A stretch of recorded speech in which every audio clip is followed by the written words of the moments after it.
Everyone is talking about the goalie battle between Dustin Wolf, Dan Vladar, and Devin Cooley heading into training camp for the Calgary Flames. But what if there's another option? What if the Flames brought in a more experienced goaltender that can help mentor some of our young tenders and be an immediate replacement for Jacob Markstrom? I know it's pretty wild, but let's give it a chance. But before we get into that, I want to welcome you to Flames Digest. I am Mark Griffith. If you're new around here and you love the Flames, make sure you subscribe so you can stay up to date on all the latest news, updates, reports, and rumors revolving around your Calgary Flames. We would love to welcome you to the Flames Digest family. And speaking of which, Flames Digest family, we're a community. That's why I wanted to make this video, because trade targets, talking about that when, the preseason is right around the corner and training camp is pretty much here. We have the roster announced. I know it's crazy, but let's talk about some experienced goalies, these trade targets coming in. And I do want to preface this by saying, look, I didn't come up with all of the content in this video. I didn't write the article. And personally, I wouldn't make any of these trades. I would rather go with who we have. But I wanted to get your guys' input, your feedback, your thoughts on maybe acquiring a veteran goalie to help mentor our goalie. So if we get into the article here, it is from Derek Olson, and he wrote, Flames should target 3 veteran goaltenders in trades. And look, there are some pros and cons to this. Like I said, you get the mentorship for some of our younger guys. Personally, I think I'd rather go with who we have already, but it'll be very interesting to see if we do decide to make any of these trades. So we're midway through September. NHL rookie camps and tournaments are well underway, and the preseason is under a week away. Rosters will need to be finalized before the regular season begins on October 4th. I believe the first Flames game is October 9th. Fans of the Calgary Flames have been eagerly watching the team's Young Stars tournament, which I believe there will be a video on tomorrow, which takes place annually in Penticton, BC. That lineup features many of the franchise blossoming talents, such as 2024 first-rounder Zane Parekh and Matt Baker-Dean, 2023 16th overall selection Sam Honzek, and last season's star trade acquisition Hunter Brustevich, among many others. What the Young Stars team noticeably doesn't feature is a high-profile goalie prospect. Some people would still say Dustin Wolf is a goalie prospect, which is fair enough. He hasn't played that many games, but in a way, he's almost lost that status. He's at UNC status, it almost seems at this point. It's time for him to be an actual NHL player, no longer a prospect. The 3 goalies playing in that tournament are Valtteri Ignatiu, Matt Radomski, and Connor Murphy. All 3 are undrafted and played either overseas or cycled between the ECHL and the AHL for the Wranglers in 2023-24.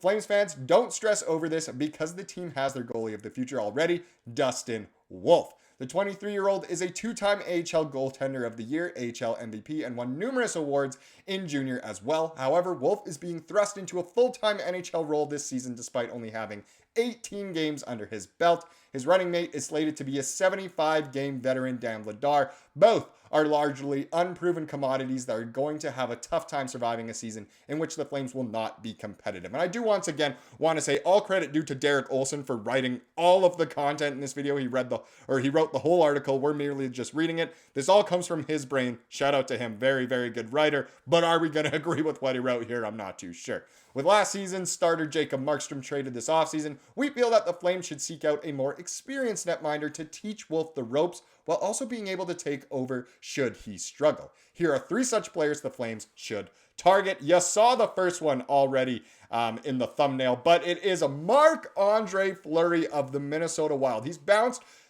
through a couple of teams now over the past few years. No longer is he the Stanley Cup winning goaltender with the Pittsburgh Penguins, but he could still provide something useful perhaps. That's right, the first goaltender that we could help the Flames is one of the greatest of all time, Marc-Andre Fleury. Can't believe he's still in the league, to be honest. The now 39-year-old's best days are probably behind him. Probably, you don't say. But he has still proved the ability to steal games over the past few seasons with the Minnesota Wild. He flirted with retirement this offseason, but decided to re-sign with the Wild on a 1-year, $2.5 million contract. Easy to trade for. After 3 Stanley Cups, 1 Vezina, and over 1,000 games, and over 560 wins, he did state that the 2024-25 season will be his last in the NHL. So why would he leave a relatively competitive team to join a rebuilding one? Well, for starters, the Wild have found themselves in a similar situation to last season's Flames. They have Fleury and Philip Gustafsson on the roster, but need to get prized goalie prospect Jesper Wallstedt NHL reps as well. And the Wild, they're interesting. Are they going to be good? Are they going to be bad? Are they going to make the playoffs? Are they not? They're kind of, the eternal Flames, it seemed forever until us this year. Fleury may be the odd man out, especially if the Wild start to fall outside of the playoff picture. While he'd probably rather get traded to a contender that gives him one last chance at another cup, perhaps he'd be willing to spend his last days as a mentor on a team with less pressure to succeed. For what it's worth, the Quebec native has also never played for a Canadian NHL team. Wolf could learn an abundance of tips and tricks from the future Hall of Famer, who's basically done it all in the NHL. Feel free to read the rest of that. You can pause it and go ahead, or just read it while I'm talking. But either way, this one, I think, makes more sense in terms of what it means for Wolf. Does it make sense from an organizational standpoint? Not completely. Does it make sense from Fleury's standpoint? Absolutely not. Why the heck would he want to go to Calgary this year? But, there are pros and cons, of course. Really, all it is would be that mentorship for Wolf. Would we want Fleury to play all that much? I don't think so. So why bring him in for practices, sort of thing? But either way, it could make sense. It is Fleury's last year. Why not bring him in? I mean, honestly, if we were offered that and the trade was, we gave away pretty much nothing in return, I would be super down, of course. But I don't know. I'm not 100% down, but it's not the worst decision in the world here. Let's get into the next one and talk about one that could maybe be for the future. I know it says experienced goalies. That's what this article is about. But the next one is Mr. Elvis Merzlikins from the Columbus Blue Jackets. Next is a completely different option. The Blue Jackets, Merzlikins. Significantly younger and less experienced when compared to Fleury. He has still played 5 seasons in the NHL and at age 30 still has a lot left to offer.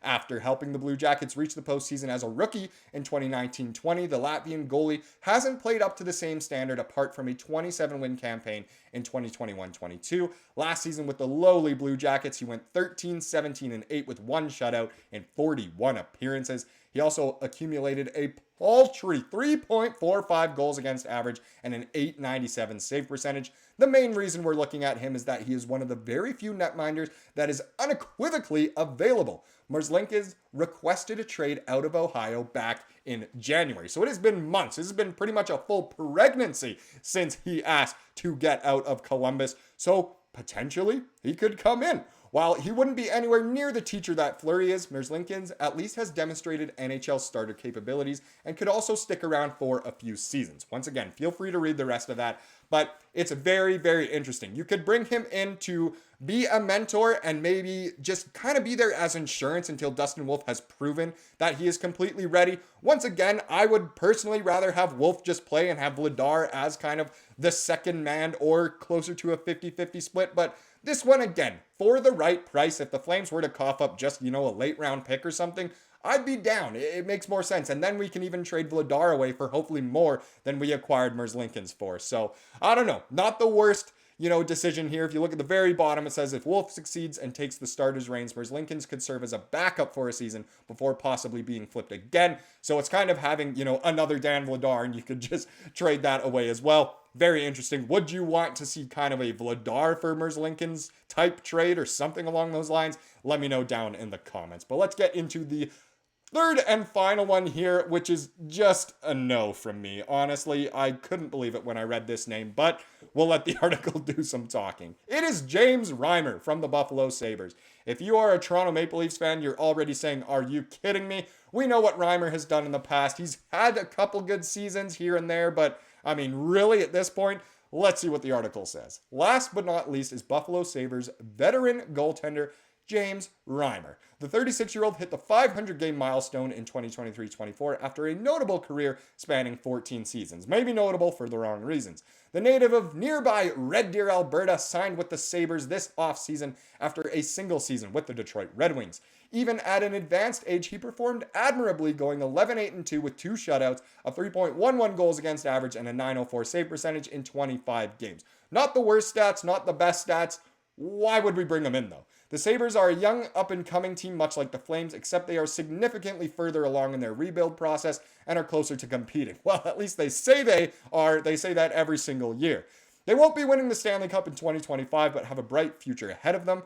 Reimer is still without a Stanley Cup in his illustrious career, and much like Fleury, he may prefer to be traded to a playoff-bound team rather than the Flames. So again, I'm already saying no to Reimer from our standpoint. While the Flames do that, why the heck would Reimer want to come here? I mean, like it says, Buffalo's not all that much better, but it does make more sense. However, the Sabres find themselves in a similar situation to the Wild. They have Reimer and Ukko-Pekka Luukkonen, one of the best names in the league, on the roster with highly anticipated prospect Devin Levi waiting in the wings. Reimer's signing appears to be a stopgap until Levi is ready to make the transition to the NHL. Again, feel free to read the rest of that, but once again, it's kind of like Merzlikins here, where, you bring him in just as insurance until Wolf is ready. But again, we'd rather commit to Wolf. Reimer could come in as the backup and trade away Vladar. It's interesting, but in no way am I married to any of these trade ideas. It's just merely an article saying 3 trade targets for the Flames. But either way, very, very interesting here. I'm going to say no, but again, I want to know what you guys think down below in the comments. Should the Flames go after any of these goalies? Does it even make sense for where we are at organizationally and where we are at in this goaltending battle? I know veterans can bring in more competition, but I don't know. I'm happy with who we have. Again, let me know down below. Let's wrap up this video with the comment of the day, as we love to do. And this one here comes from our guy, Guitar Memoir. Comments on, I'm pretty sure, every single video. So shout out to you, Guitar Memoir. But they say, competition seems to be the focus at every position this season. If some of the youngsters can unseat the vets, it could be a very interesting season. If not, it could be a very interesting season. I love this comment here. It shows no matter what, it's going to be an interesting season, no matter who plays, who makes the roster, who is on what lines together. There will be competition, and it's going to be interesting, whether it's vets, young guns. It should be a very interesting season. We all just can't wait for it to come. Thank you so much for watching this video. Please subscribe like what you saw here today, and have a wonderful rest of your day.